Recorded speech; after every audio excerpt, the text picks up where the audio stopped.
Hello friends and welcome to Space Infinite. Friends, over the years scientist ने कई ideas explore किए हैं हमारे कॉस्मोस और इसके फ्यूचर से रिलेटेड, और इन्हीं में से कुछ स्ट्रेंजेस्ट आइडियाज को हम आज के एपिसोड में डिस्कस करेंगे। तो पहली थ्योरी है ब्रेन वर्ल्ड थ्योरी। तो यूनिवर्स का एक एस्पेक्ट जिसे हम फॉर ग्रांटेड लेते हैं वो है कि यूनिवर्स 3 डायमेंशनल है। हम यूनिवर्स में 3 परपेंडिकुलर डायरेक्शंस में मूव कर सकते हैं, लेकिन कुछ थ्योरीज सजेस्ट करती हैं अनदर स्पेशियल डायमेंशन जिसको हम परसीव नहीं कर सकते डायरेक्टली एक दूसरे परपेंडिकुलर डायरेक्शन में। इस हायर डायमेंशनल स्पेस को द बल्क या हाइपर स्पेस बोला गया है। हमारा यूनिवर्स एक 3 डायमेंशनल मेम्ब्रेन या ब्रेन है जो एक बल्क के अंदर फ्लोट कर रहा है। इस थ्योरी से रिलेटेड कुछ प्रूफ्स तो नहीं मिले हैं, लेकिन ये इंडीड एक फैसिनेटिंग थ्योरी है यूनिवर्स के बारे में। नेक्स्ट वाइल्ड थ्योरी यूनिवर्स के बारे में है जिसको बोलते हैं the big splat. Far future में अगर यूनिवर्स कॉन्स्टेंटली एक्सपेंड होता रहा और गैलेक्सीज एक दूसरे से दूर जाती रहीं तो इवेंचुअली गैलेक्सीज एक दूसरे से इतनी दूर हो जाएंगी कि इनके बीच की लाइट भी एक दूसरे तक नहीं पहुंच पाएगी। इनफैक्ट जैसे स्टार्स और ओल्ड होंगे और उनकी डेथ होगी, एक टाइम ऐसा आएगा कि यूनिवर्स में कोई लाइट या हीट नहीं बचेगी। यूनिवर्स एक डार्क कोल्ड एम्प्टी वॉइड बनकर रह जाएगा जिसकी एंट्रोपी कंप्लीटली जीरो होगी। ये सुनने में यूनिवर्स का एंड लगता है, लेकिन एक थ्योरी के अकॉर्डिंग ये एक्चुअली में नेक्स्ट यूनिवर्स की बिगिनिंग हो सकती है। ब्रेन वर्ल्ड थ्योरी को अगर इसमें जोड़ा जाए तो कुछ साइंटिस्ट के अकॉर्डिंग अगर 2 एम्प्टी कोल्ड ब्रेन्स कोलाइड करें तो एक नया यूनिवर्स बन सकता है। इसको एक पायरोटिक थ्योरी ऑफ यूनिवर्स कहा जाता है और फिजिसिस्ट मिचियो काकू ने इसे बिग स्प्लैट का नाम दिया है। नेक्स्ट यूनिवर्स से रिलेटेड थ्योरी है plasma filled with Cosmos. Big bang सबसे प्रिफर्ड थ्योरी है साइंटिस्ट के लिए यूनिवर्स की बिगिनिंग के बारे में, जिसको 2 की ऑब्जर्वेशन सपोर्ट करते हैं, यूनिवर्स का एक्सपेंशन और CMB यानी कि cosmic microwave background. Big bang के इमीडिएटली बाद यूनिवर्स बहुत स्मॉल और हॉट था जो कि फिल्ड था ग्लोइंग प्लाज्मा से, सन जैसे।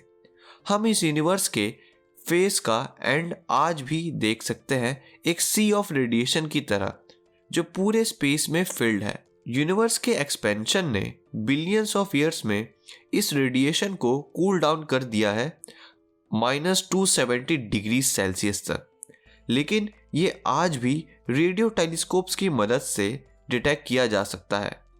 CMB वर्चुअली सेम दिखता है हर डायरेक्शन में, जो यूनिवर्स के करंट एक्सपेंशन रेट से एक्सप्लेन नहीं किया जा सकता। कई साइंटिस्ट्स का मानना है यूनिवर्स एक ब्रीफ टाइम के लिए एक्सट्रीमली रैपिड स्पीड से एक्सपैंड हुआ था बिग बैंग के फॉर्मेशन के फ्रैक्शन ऑफ सेकेंड्स के बाद, जिससे यूनिवर्स का साइज सडनली सब एटॉमिक स्केल से सेवरल लाइट ईयर्स जितना हो गया। नेक्स्ट क्रेजी थ्योरी यूनिवर्स से रिलेटेड है जिसको बोलते हैं द होलोग्राफिक यूनिवर्स।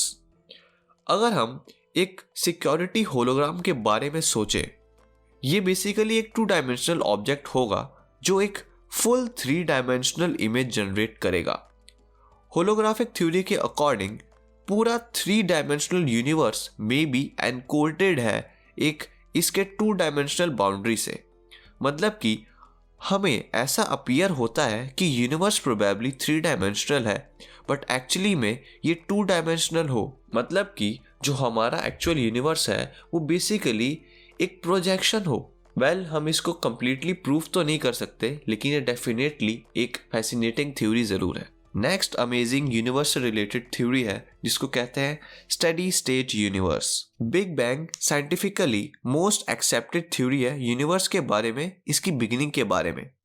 जैसे बिग बैंग के अकॉर्डिंग यूनिवर्स पास्ट में ज़्यादा डेंस था और यूनिवर्स के कांस्टेंट एक्सपेंशन से यूनिवर्स फ्यूचर में लेस डेंस हो जाएगा, लेकिन कुछ साइंटिस्ट इससे सेटिस्फाइड नहीं थे, इसलिए वो एक न्यू आइडिया के साथ आए जिसमें यूनिवर्स की डेंसिटी हमेशा कांस्टेंट रहेगी, इवन एक एक्सपेंडिंग यूनिवर्स में भी। इस थ्योरी के अकॉर्डिंग कंटिन्यूअस मैटर का क्रिएशन 3 हाइड्रोजन एटम्स पर क्यूबिक मीटर पर मिलियन ईयर से यूनिवर्स की डेंसिटी कांस्टेंट रह सकती है इवन इसके एक्सपेंशन के बाद भी।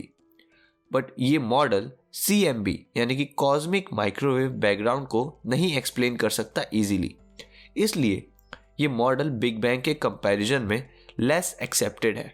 नेक्स्ट वाइल्ड यूनिवर्स से रिलेटेड थ्योरी है जिसको कहते हैं the multiverse theory. Big bang के कन्वेंशनल व्यू में कॉस्मिक माइक्रोवेव बैकग्राउंड यानी कि CMB को एक्सप्लेन करने के लिए साइंटिस्ट ने एक थ्योरी पोस्टुलेट की यूनिवर्स के सुपरफास्ट एक्सपेंशन की, जिसे इन्फ्लेशन कहा गया। कुछ साइंटिस्ट के अकॉर्डिंग जब हमारा यूनिवर्स इस इन्फ्लेशनरी फेज से निकला तो वो बस एक टाइनी बबल जैसा था वास्ट इन्फ्लेटिंग स्पेस में। इस थ्योरी को इटर्नल इन्फ्लेशन थ्योरी कहते हैं, जिसे पॉल स्टेनहार्ड ने प्रपोज किया था, जिसमें दूसरे बबल यूनिवर्स कॉन्स्टेंटली पॉपअप होते रहते हैं इन्फ्लेशनरी सी के दूसरे पार्ट्स में, और इस पूरे रीजन को यानी कि इस पूरे एग्जिस्टेंस को मल्टीवर्स कहा जाता है। ये थ्योरी और भी स्ट्रेंज है क्योंकि ये थ्योरी ऐसा भी प्रेडिक्ट करती है कि प्रोबेबली इन दूसरे यूनिवर्सेस में फिजिक्स के लॉज अलग तरीके से काम करें। किसी यूनिवर्स में हो सकता है कि ग्रेविटेशनल फोर्स ज़्यादा स्ट्रांग हो और किसी में हो सकता है लाइट की स्पीड कुछ और हो। Friends, fascinatingly similar theory universe के बारे में इंडियन वैदिक टेक्स्ट यानी कि वेदास प्रेडिक्ट करते हैं, यानी कि वेदास में भी मल्टीवर्स के बारे में कुछ ऐसी ही डिस्क्रिप्शन है। नेक्स्ट थ्योरी यूनिवर्स से रिलेटेड है कि प्रोबेबली हम ग्रेविटी को सही से नहीं समझते। जी हाँ फ्रेंड्स, यूनिवर्स की थ्योरीज डिपेंड करती हैं ग्रेविटी की एक्यूरेट अंडरस्टैंडिंग पर। ग्रेविटी इकलौती ऐसी फोर्स है फिजिक्स में जो मैटर को अफेक्ट करती है इवन वेरी लार्ज स्केल्स पर भी, लेकिन ग्रेविटी अकेले कुछ एस्ट्रोनॉमिकल ऑब्जर्वेशंस को एक्सप्लेन नहीं कर सकती। फॉर एग्जांपल, गैलेक्सीज के क्लस्टर्स ऐसे अपीयर होते हैं जैसे उन्हें हेल्ड किया गया हो एक स्ट्रॉन्गर फोर्स से। इस प्रॉब्लम के 2 सॉल्यूशंस हैं, जिसका फर्स्ट सॉल्यूशन है एक ऐसा टाइप का मैटर जो लाइट से इंटरैक्ट नहीं करता लेकिन उसके पास ग्रेविटेशनल फोर्स है, यानी कि वो ग्रेविटी के थ्रू इंटरैक्ट करता है। इसे डार्क मैटर कहा गया है। लेकिन इस प्रॉब्लम का एक और सॉल्यूशन भी है, जिसके अकॉर्डिंग हमारी ग्रेविटी की थ्योरी रॉन्ग है और इसे रिप्लेस करना चाहिए एक ऑल्टरनेट थ्योरी से, जिसे कहा जाता है मॉडिफाइड न्यूटोनियन डायनामिक्स यानी कि MOND। फ्रेंड्स, यूनिवर्स से रिलेटेड नेक्स्ट अमेजिंग थ्योरी है सुपर फ्लूइड स्पेस टाइम की थ्योरी। इवन अगर स्पेस में सिर्फ 3 डायमेंशंस हैं, इनके अलावा स्टिल एक 4th डायमेंशन भी है टाइम के फॉर्म में, तो हम विजुअलाइज कर सकते हैं यूनिवर्स को एक 4 डायमेंशनल स्पेस टाइम में। कुछ थ्योरीज के अकॉर्डिंग ये सिर्फ एक एब्स्ट्रैक्ट फ्रेम ऑफ रेफरेंस नहीं है जो फिजिकल ऑब्जेक्ट्स जैसे स्टार्स और गैलेक्सीज कंटेन करता है, बट ये अपने आप में एक फिजिकल सब्सटेंस है। जैसे एक ओशन काउंटलेस वाटर मॉलिक्यूल्स से बना होता है, वैसे ही स्पेस टाइम भी प्रोबेबली स्मॉलर माइक्रोस्कोपिक पार्टिकल्स से बना होता है डीपर लेवल ऑफ रियलिटी में, जिसे हमारे इंस्ट्रूमेंट्स ऑब्जर्व नहीं कर सकते। ये थ्योरी स्पेस टाइम को विजुअलाइज करती है एक सुपर फ्लूइड की तरह जिसकी विस्कोसिटी 0 है, और इन हाइपोथेटिकल फ्लूइड्स की ये प्रॉपर्टी होती है कि इनको रोटेट या डिसरप्ट नहीं किया जा सकता एक ऑर्डिनरी लिक्विड की तरह। ये ब्रेक होते हैं टाइनी वोर्टिसेस में, जो एक सुपर फ्लूइड स्पेस टाइम के केस में गैलेक्सीज के फॉर्मेशन के सीड्स हो सकते हैं। Friends, next amazing theory universe से रिलेटेड है जिसको कहा जा सकता है द सिमुलेशन थ्योरी।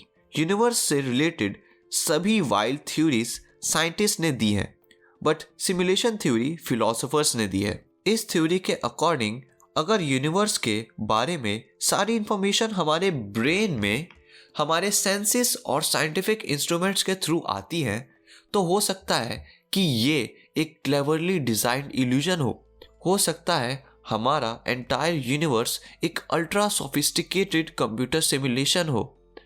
लेकिन ये थ्योरी एक ट्रू साइंटिफिक थ्योरी नहीं कही जा सकती, क्योंकि इसको मेजर करके इसे ट्रू या फॉल्स प्रूव नहीं किया जा सकता। बट ये डेफिनेटली एक फैसिनेटिंग थ्योरी ज़रूर है। फ्रेंड्स, लास्ट थ्योरी यूनिवर्स से रिलेटेड थोड़ी अजीब सी है, जिसको हम कह सकते हैं एक कॉस्मिक ईगो थ्योरी और cosmic ego trip type theory. Basically friends, physics के लॉज इन्वॉल्व करते हैं काफ़ी सारे फंडामेंटल कॉन्स्टेंट्स जो डिटरमाइन करते हैं ग्रेविटी की स्ट्रेंथ, इलेक्ट्रोमैग्नेटिज्म और सब एटॉमिक फोर्सेस तक भी। जितना हम जानते हैं, इन नंबर्स की वैल्यू कुछ भी हो सकती थी, और अगर इनकी वैल्यूज इवन स्लाइटली डिफरेंट भी होती तो हमारा यूनिवर्स कंप्लीटली डिफरेंट प्लेस होता और लाइफ पॉसिबली एग्जिस्ट नहीं करती, एटलीस्ट उस तरीके से जिस तरीके से हम देखते हैं। तो प्रोबेबली ये यूनिवर्स डिजाइंड है लाइफ के फॉर्मेशन के लिए हमारे जैसी। इस थ्योरी को एंथ्रोपिक थ्योरी कहते हैं। So friends, that's it for this episode and I hope कि आपको यह एपिसोड पसंद आया होगा। अगर आप इस एपिसोड को Spotify पर सुन रहे थे तो make sure to share with your friends, and if you are watching this on YouTube, make sure to give it a thumbs up and subscribe to the channel if you are new to the channel. और मुझे आप comment section में बताइए कि हम और किन topics पर वीडियोस या फिर ऐसे पॉडकास्ट या फिर इन टॉपिक्स को और कैसे इंटरेस्टिंग तरीके से डिस्कस कर सकते हैं। Thanks for watching and stay tuned to Space infinite.